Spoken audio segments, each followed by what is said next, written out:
Halo, nama saya Ana Valencia Oliveira de Carvalho dari kelas SI 204 dan di video kali ini saya akan menjelaskan dan menjawab setiap pertanyaan yang diberikan di UAS dalam mata kuliah Sistem Operasi. Baik, yang pertama saya akan menjelaskan tentang definisi sistem operasi beserta fungsinya. Sistem operasi merupakan satu komponen utama dari sebuah sistem komputer. Fungsi dari sistem operasi adalah mengatur dan mengawasi pengguna dan penggunaan perangkat keras oleh berbagai program aplikasi. Karena tujuan atau sasaran utama dari sistem sistem operasi adalah kenyamanan bagi para pengguna komputer, efisiensi, serta mampu berevolusi. Selanjutnya, karakteristik dari sistem operasi open source dan sistem operasi closed source. Karakteristik dari sistem operasi open source adalah yang pertama, akses kode sumber bisa diakses, dilihat, dan dimodifikasi oleh siapapun. Yang kedua, proses pengembangan dan perbaikannya dilakukan secara terbuka. Yang ketiga, sistem operasi open source ini biasanya gratis. Tetapi ada kekurangannya, yaitu kurangnya keamanan dari sistem operasi open source ini dikarenakan kode akses sumbernya terbuka. Jadi bisa diakses oleh siapapun dan tidak menutup kemungkinan orang-orang yang dapat merugikan bisa mengaksesnya juga. Yang kelima adalah dukungan bisa datang dari komunitas pengguna atau pengembang. Jadi dukungan bisa datang dari mana saja.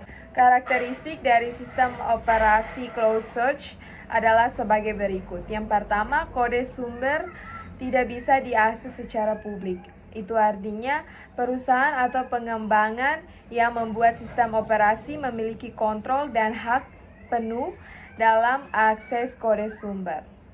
Dan sistem operasi ini biasanya bersifat berbayar dan kostumasinya terbatas sehingga pengguna tidak bisa mengubah kode sumber sesuai kehendak masing-masing. Keamanannya pun dijaga oleh tim pengembangan resmi.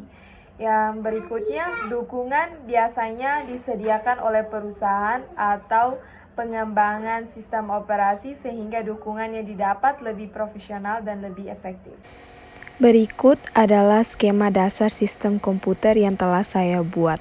Yang pertama, terdapat perangkat input dan perangkat output, lalu kemudian terhubung ke port input-output, lalu terhubung juga ke alat pemroses, dan di sana terdapat penghubung yaitu bus data, bus kendali, bus alamat, dan lanjut ke memori utama.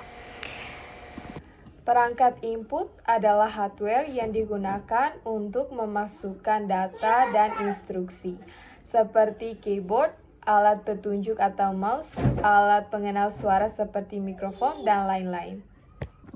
Berikutnya adalah control unit atau processing device, adalah sebuah media yang berbentuk kotak yang berisikan komponen elektronik berfungsi untuk memproses data menjadi informasi.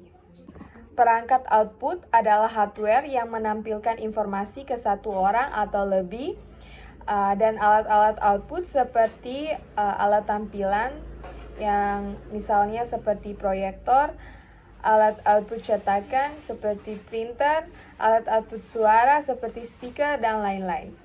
Memori adalah perangkat keras yang digunakan untuk menyimpan data dan instruksi yang diperlukan oleh prosesor untuk menjalankan berbagai tugas. Adapun perangkat-perangkat memori bisa eksternal dan internal. Memori internal adalah jenis memori penyimpanannya berada di dalam komputer. Misalnya random access memory, read-only memory, dan cache memory. Sedangkan memori eksternal adalah jenis penyimpanan yang berada di luar perangkat komputer utama. Misalnya HDD, SDD, USD, CD, DVD, dan lain-lain. Yang terakhir adalah apa saja langkah-langkah untuk mengunduh Windows 10 di sebuah komputer atau laptop? Yang pertama, kita harus mengunduh alat pembuatan media Windows 10 di situs resmi Microsoft, yaitu dengan menuju ke browser dan ketikkan Microsoft Creation Tool. Selanjutnya, kita harus mendownload file Windows 10 yang akan kita simpan di sebuah flash disk kita agar kita bisa menggunakannya sebagai bootable untuk menginstal Windows 10. Setelah itu, kita tancapkan saja flash disk ke sebuah laptop atau komputer kita, lalu download aplikasi burning file Windows-nya ke flash disk. Aplikasi tersebut bernama Rufus. Setelah kita mengunduh aplikasi Rufus ini, kemudian kita membuka aplikasinya dan mengisi keterangan-keterangan yang diperlukan, lalu klik start dan kita tunggu hingga proses burningnya selesai. Setelah selesai, kita telah mempunyai bootable, maka kita bisa menggunakannya untuk memulai menginstal Windows 10 ke komputer kita. Pertama, tancapkan lagi flash disk ke komputer atau laptop kita, lalu pencet F2, F1, atau F4, F12, atau delete sesuai dengan komputer masing-masing untuk kita bisa dapat memasuki menu BIOS supaya mengatur boot priority sehingga laptop kita akan booting melalui flash kita yang tadi. Setelah kita setting, selanjutnya kita save dan restart komputer atau laptop kita. Lalu akan muncul menginstal Windows 10-nya. Lalu isi saja settingannya dan pilih install now. Dan seterusnya sampai proses seperti memilih format, tempat menginstal, settingan bahasa, pembuatan partisi, dan lain-lain. Setelah semuanya jadi, yang perlu kita ketahui adalah kecepatan menginstal ini akan dipengaruhi oleh kapasitas si SSD atau hard disk yang kita gunakan. Setelah prosesnya selesai, maka kita berhasil masuk ke Windows 10 di laptop atau komputer kita. Kesimpulannya adalah untuk mengunduh Windows 10 di sebuah komputer atau laptop, pertama kita harus menginstal file atau media pembuatan Windows 10 di situs resmi Microsoft. Kemudian kita mendownload aplikasi untuk burning file Windows ke flash disk yang bernama Rufus.